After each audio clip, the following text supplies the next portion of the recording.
जशी सायलीची कळी सोड चाफ्याची पाखडी. खऱ्या अर्थानं मुलगी जेव्हा घरात जन्माला येते सौभाग्याचं लेणं तिच्या रूपानं आपल्या घरामध्ये येत असतं.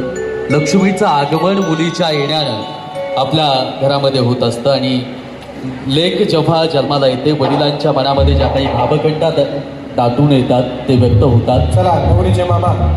लेक वाचली वाढली तर माणूस जगल. लेक वाचली वाढली तर माणूस जगल. बाई बोलली चालली तर दिसली कबल. लेक बापाची लाडकी जशी दुधावर साय. लेक होते बापासाठी पुन्हा एकदाची माय. बाई कष्ट ते राबते तेव्हा भाकर फुगते माय होऊन जगाची बाई वाट दाखवली. एक लेक आपल्या वडिलांसाठी काय असते, आपल्या पित्यासाठी काय असते.